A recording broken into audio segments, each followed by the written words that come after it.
नमो बुद्धाय, नमो धम्माय, नमो संघाय. सर्वांचे स्वागत आहे आपल्या बुद्धा मोटिवेशनल स्टोरी चॅनलवर.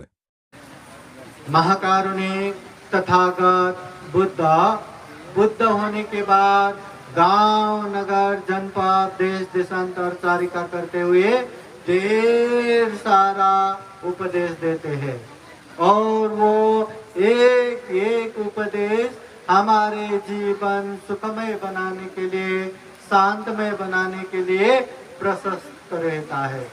तथागत बुद्ध एक एक उपदेश देते हैं और वो उपदेश सुन के न जाने कितने कितने भिक्षु भिक्षुनियां दुख मुक्त होते थे, दुख मुक्ति का मार्ग फल प्राप्त करते थे।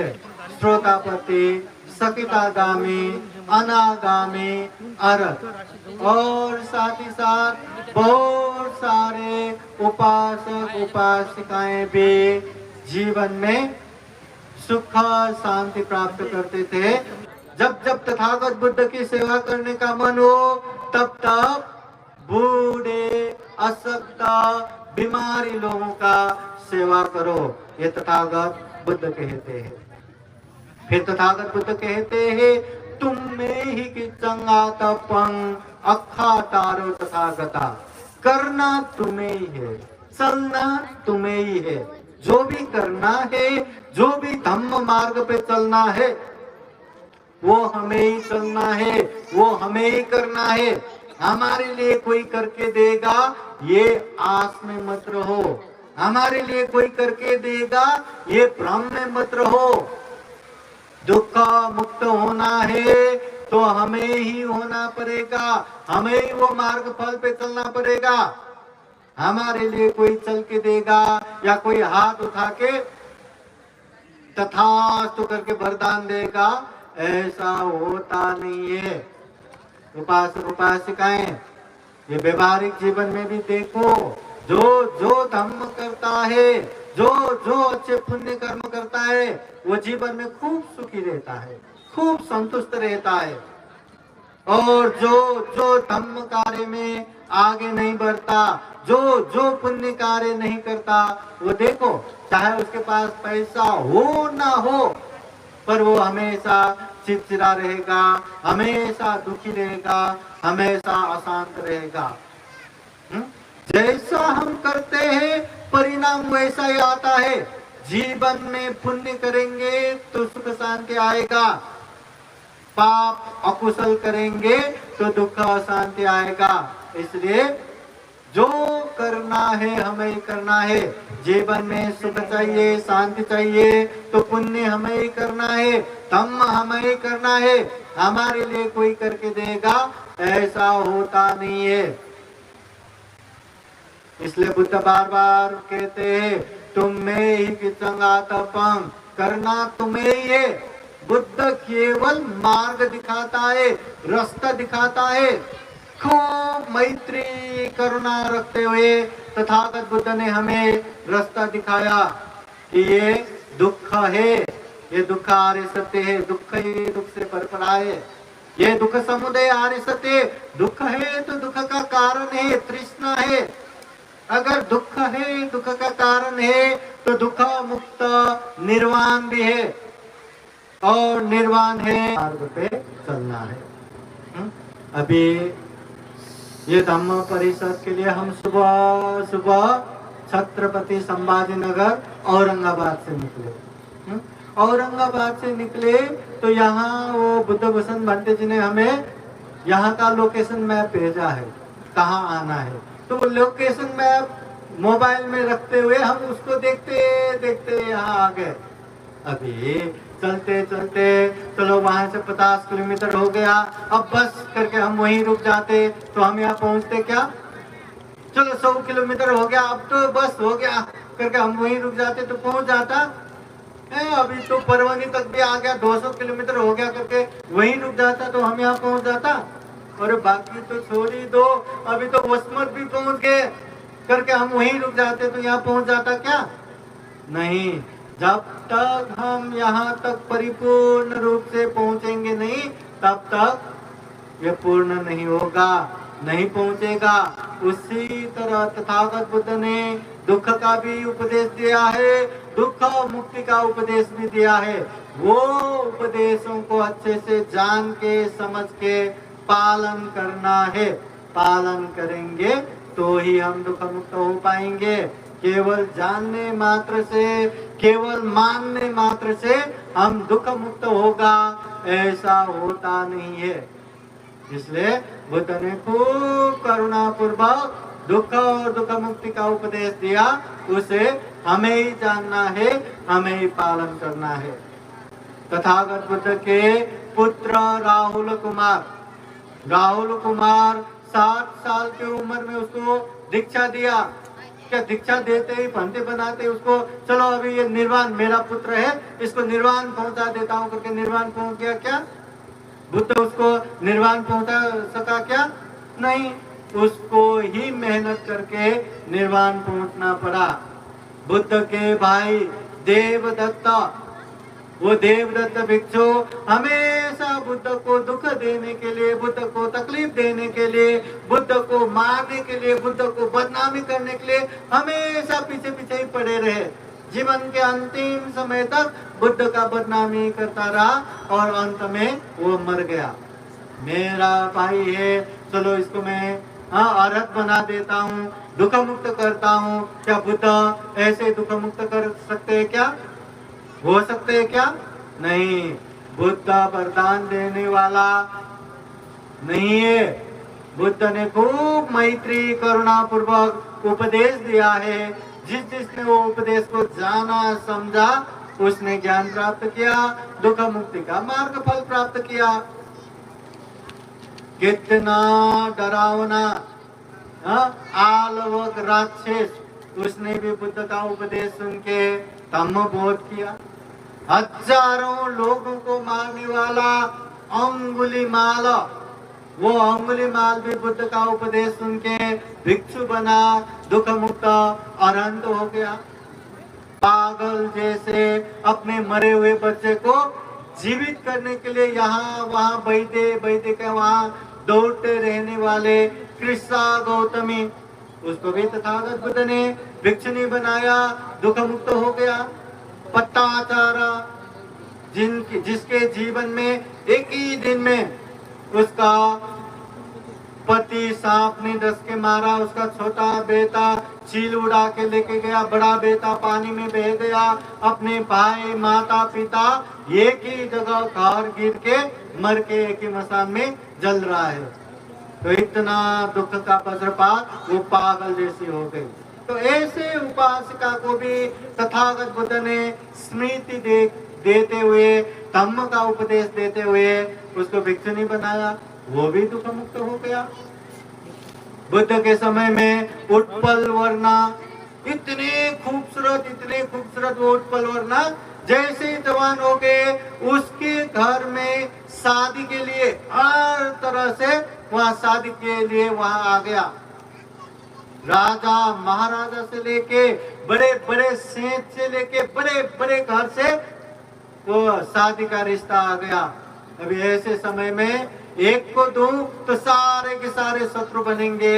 उसके पिता कहते हैं उत्पल वर्णा, अभी दो ही बातें हैं, या तो मैं तुम्हें टुकड़े टुकड़े करके सबको एक एक टुकड़ा दे दूं, या शादी करना न पड़े उस तरह से तुम सन्यास बनो, क्या करोगे? तो उत्पल वर्णा कहती है, अगर आप क्या हो तो मैं भिक्षुनी बन के जाती हूँ। हाँ ठीक है, के गई और जल्दी दुख मुक्त निर्वाण भी हो गया। तो जो श्रद्धा चित्त से, जो अच्छे मन से तथागत बुद्ध के शरण में आए, धम्म को जाना समझा, वो लोग आराम से दुख मुक्त हो गया, दुख मुक्ति के मार्ग फल प्राप्त किया। मगर जिसका मन शुद्ध नहीं हुआ, जिसने मन शुद्ध करने के लिए चेष्टा ही नहीं किया, प्रयत्न ही नहीं किया, वो जीवन भर बुद्ध के साथ रह के भी कुछ कल्याण नहीं हुआ। तथागत बुद्ध दरबार में रहते समय हमेशा साथ रहने वाले उसके बचपन के दोस्त छंदक सारथी, हाँ, वो छंद भी कहते। वो छंद कौन? जब सिद्धार्थ ने महाविनिष्क्रमण किया था, दरबार त्याग के बाहर गया था, उस समय कंठ घोड़ा लेके साक्षात महाविनिष्क्रमण करने वाला यही छंदक सारथी। जब बुद्ध बन गए वो भी भिक्षु बन गया। भिक्षु बन गया तो उसमें इतना अहंकार कि किसी को पूछता भी नहीं, बड़े बनते को वंदना भी नहीं करता। बड़े आसन में बैठ के बड़े बड़े भिक्षु का वंदना लेके बैठते हैं। और किसी ने कुछ बोला तो मुझे जानते हो मैं कौन हूं पता है? मेरी वजह से बुद्ध बना, उसको दरबार से निकालने वाला कौन? मैं। ऐसा इतना अहंकार, किसी की बात नहीं मानते। बुद्ध ने भी बार बार समझाया, छंदक ऐसा मत करो, पर कभी नहीं माना। बुद्ध के सामने हो और उधर गया तो वैसा की वैसा ही। बाद में बुद्ध ने संघ को कहा कि मेरे महापरिनिर्वाण बाद वो छंदक को ब्रह्मदंड दो। ब्रह्मदंड बोले तो सारे भिक्षु लोग उससे व्यवहारी नहीं करने का, बात ही नहीं करने का। बाद में उसको रियलाइज होता है, महसूस होता है, वो क्षमा मांग के फिर ज्ञान प्राप्त करते हैं। ये छंद का तो मतलब बुद्ध के धम्म में जो अच्छे से ज्ञान को, धम्म को जाना, समझा, वो लोगों ने आराम से दुख मुक्त मार्ग फल प्राप्त किया। मगर जिसने प्रयत्न नहीं किया, जिसने स्मृति नहीं रखा, उसका जरा सा भी कल्याण नहीं हुआ। इसलिए बुद्ध कहते हैं अत्ताई अत्तनो नाथो, कोई नाथो परोसिया। हम खुद के मालक खुद ही है, कोई हमारे मालक नहीं है। हमारे जीवन में सुख हो रहा है तो इसका कारण हम ही है। हमने अच्छा किया इसलिए हमारे जीवन में सुख हो रहा है। अगर हमारे जीवन में दुख हो रहा है तो उसका कारण भी केवल और केवल हम ही है। हमने गलत काम किया, हमने अकुशल किया, इसलिए तो दुख हो रहा है, इसलिए तो अशांति हो रहा है। इसलिए हमारे जीवन में सुख हो रहा है तो उसका कारण हम ही है। हमारे जीवन में दुख हो रहा है तो उसका कारण भी हम ही है। हमारे सुख दुख में कोई जिम्मेदार नहीं है, कोई कारण नहीं है। इसलिए जीवन में सुख चाहते हैं तो खूब पुण्य करो, धम्म करो। दुख चाहते हैं तो दुख का कारण जो पाप है, अकुशल है, करते जाओ, दुख आते रहेंगे। इसलिए अत्ताई अत्तनो नाथो, हम खुद के मालक खुद ही है। कोई नाथो परोसिया, कोई किसी के मालक नहीं है। हमारा भी कोई मालक नहीं है। आप लोग धम्म परिषद में आ रहे, आप लोगों को कोई लेके आ सकता है, कोई आप लोगों को यहाँ बिठा सकता है, मगर यहाँ रह के पुण्य करना है या पाप करना है ये आप लोगों के हाथ में ही है कि नहीं? धम्म परिषद में आने वाले सबके सब पुण्य करेगा इसका गारंटी है? सबके सब ये धम्म देशना सुन के बैठेगा इसका कोई गारंटी है? नहीं है। जो धम्म परिषद में आके अच्छे से धम्म को जानेंगे, समझेंगे और घर जाके भी पालन करेंगे, उसका तो कल्याण ही कल्याण हो गया, मंगल ही मंगल हो गया। पर धम्म परिषद में जाना है करके बस आ गया, यहाँ वहाँ घुमा, यहाँ वहाँ फोटो खींचा, यहाँ वहाँ खाना वाना खाया, इधर उधर गप्पे मारा और चले गए। क्या फायदा धम्म का? न धम्म की बातें सुना, न धम्म देशना सुना, न धम्म को बोध किया, न धम्म को पालन करेंगे, क्या फायदा? केवल धम्म परिषद में आया इसलिए आप लोगों को सुख मिलेगा, इसलिए आपको शांति मिलेगा, ऐसा होता नहीं। धम्म करेंगे, पुण्य करेंगे तो ही सुख शांति मिलेगा। और धम्म करना है, पुण्य करना है, ये आप लोगों को बुद्धवाणी उपदेशों में सुनने को मिलेगा। इसलिए खूब पुण्य करना चाहिए, खूब धम्म करना चाहिए। अगर हमें जीवन में सुख चाहिए, शांति चाहिए तो खूब खूब पुण्य करते रहना है। तथागत बुद्ध कहते हैं पंचवंतस अयं धम्मो, ये जो धम्म है प्रज्ञावानों के लिए है। हर चीज में प्रज्ञा चाहिए, विशेष ज्ञान चाहिए। धम्म देशना भी प्रज्ञा पूर्वक सुना तो खूब अच्छे से सुन पाएंगे। दान दिया तो खूब अच्छे से दान दे पाएंगे। शील पालन किया तो खूब अच्छे से शील पालन करेंगे। ध्यान साधना किया तो भी खूब अच्छे से ध्यान साधना कर पाएंगे। अगर प्रज्ञा नहीं हुआ तो ये धम्म परिषद में रह के भी ये जो बनते आए हैं, आप लोग बैठे हैं, ये धम्म देशना हो रहा है, भोजन हो रहा है, ये वो हो रहा है, कर्म कांड जैसा ही होगा। धम्म परिषद में ऐसा ही होता होगा या ऐसा ही होता है, बाद में भी वैसा ही होगा, बस कर्म कांड की तरह चलेगा। मगर प्रज्ञा पूर्वक धम्म परिषद में सहभागी हुआ तो जीवन का इतना बड़ा ये पुण्य है कि इतना अच्छा धम्म सुनने को मिला, इतना अच्छा धम्म जानने का मौका मिला, इतना अच्छा धम्म को बोध करके दुख मुक्त मार्ग पे चलने का मौका मिला। इसलिए ये प्रज्ञा पूर्वक हर चीज करेंगे तो बहुत अच्छा है। जो भी हम पुण्य करते हैं, शील पालन करते हैं, ये हमारे जीवन में धम्म करने के लिए, शील समाधि के लिए, समाधि प्रज्ञा के लिए, और प्रज्ञा दुख मुक्ति के लिए। अगर दुख मुक्त भी होना है तो प्रज्ञावान बनना ही है, ये तथागत बुद्ध कहते हैं। उपासक उपासिकाएं, आप लोग धम्म की बातें सुन रहे, धम्म देशना सुन रहे, तथागत बुद्ध जो धम्म का उपदेश देते हैं, बार बार बुद्ध कहते हैं, सुनाथ तारेथ चराथ धम्म। ये धम्म जो है सुनाथ, सुनो, सबसे पहले धम्म को सुनो। आप लोग सुन रहे क्या? धम्म की बातें सुन रहे, सुनो। फिर तारेथ, वो जो सुनते उसको धारण भी करो, संग्रह करो। चराथ, जो धम्म आपने सुना, जो धम्म आपने धारण किया, उसको चिंतन मनन करो, परिचय करो। कोई भी बात है, भंते ने बोला हो या किसी ने भी बोला हो, साधु साधु साधु करके पालन करे, ऐसा नहीं होता।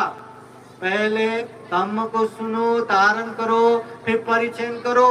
हर पीला धातु सोने का नहीं होता, उसको अनेक तरह से परिचय करने के बाद, संतुष्ट होने के बाद, अच्छा ये सोना है, ये सोना नहीं, फिर वह निर्णय होता है। उसी तरह धम्म जो सुने हैं उसको अच्छे से परिचय करना है। अच्छे से परिचय करने के बाद अच्छा लगा तो पालन करना है। अच्छे धम्म करो ना, नंतर करो ना, नंतर करो ना करके बैठना नहीं है। बाद में करके नहीं बैठना, कल करेंगे करके नहीं बैठना। क्या पता कल आए ना आए, और आ भी गया तो धम्म करने का मन हो न हो। इसलिए बुद्ध कहते हैं, अभिथरेत कल्याणे, पुण्य करने का मन हो ना, तुरंत करो, तत्काल करो। पापा चित्तं निवारे, मन में पाप चित्त आने मत दो। पुण्य करने में थोड़ा भी देर लग गया ना, ये पाप उसे जकड़ लेता है। कभी कभी आप लोगों ने महसूस किया होगा कि आज मैं दान देता हूँ, और दान देने का मन हुआ, तुरंत दान नहीं दिया तो बाद में लगेगा नहीं, इतना क्यों दूं, थोड़ा कम ही देता हूँ। फिर थोड़ी देर बाद, नहीं अभी यहाँ क्यों दूं, मैं अपने घर में ही बुला के दान दूंगा। वह दिवस आ रहा है, जन्मदिन में दान दूंगा, पुण्यतिथि में दान दूंगा, मैं घर में बुला के दान दूंगा। और बाद में वो घर में बुलाने का काम 1 साल में भी आएगा, नहीं आएगा पता नहीं। इसलिए पुण्य करने का मन हो तुरंत करो, पाप को आने मत दो। पुण्य करने में जरा सा भी देर लग गया तो वो पुण्य नहीं कर पाते। इसलिए पुण्य करो, तुरंत करो, ये तथागत बुद्ध कहते हैं। तो धम्म ऐसा है, सबसे पहले सुनो, उसको अच्छे से धारण करो, उसे अच्छे से चिंतन मनन करो, और अच्छा लगा तो पालन करो, अच्छा नहीं लगा या समझ में नहीं आया तो उसको साइड में रखो, पर जो अच्छा लगे उसे पालन करते जाओ। तथागत बुद्ध धम्मपद में एक गाथा द्वारा कहते हैं, पुण्य पुण्यं चे पुरिषो कैरा कैराथे तं पुनः पुनः तं छन्दं कैराथ सुखो पुण्य शौचयो। पुण्यं चे पुरुषो कैरा, इंसान है तो पुण्य करना चाहिए, धम्म करना चाहिए। कैरा थे तंग पुनः पुनः, बार बार बारंबार करना चाहिए। तम्मी चंदन कैरा था, ये पुण्य करने से हमें क्या मिलेगा? बुद्ध कहते हैं सुखो पुण्य शौचयो, उच्च प्रकार के सुख मिलता है, महान सुख मिलता है। इसलिए हमें पुण्य करना चाहिए, धम्म करना चाहिए। तथागत बुद्ध ने जीवन भर जो धम्म का उपदेश दिया, बुद्ध महापरिनिर्वाण बाद तथागत बुद्ध के वो धम्म और विनय को 500 अरब भिक्षु शिष्यों ने संग्रह किया, और वही धम्म और विनय को आज के समय में बौद्ध ग्रंथ त्रिपिटक के रूप में संग्रह किया है। वो त्रिपिटक में सुत पिटक है, विनय पिटक है, अभिधम्म पिटक है। वो त्रिपिटक में तथागत बुद्ध के 84,000 धम्म स्कंद है।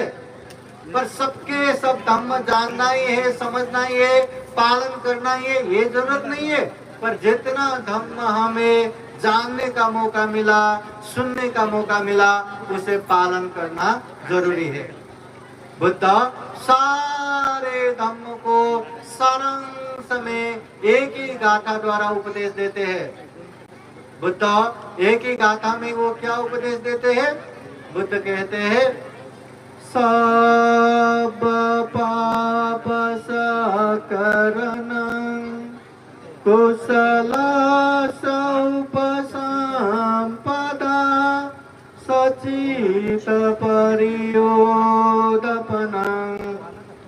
ये तं बुद्धान शासनं, ये तं बुद्धान शासनं, ये बुद्धों का शासन है, ये बुद्धों का शिक्षा है, धम्म है, उपदेश है। क्या उपदेश है? सब पाप सकरणं, कुछ भी पाप नहीं करो, जितने भी पाप है उससे दूर रहो। कुशल से उपसंपदा, जो कुशल है, पुण्य है, उसे करते जाओ। सचित परियोदपनं, अपने चित्त को परिशुद्ध रखो।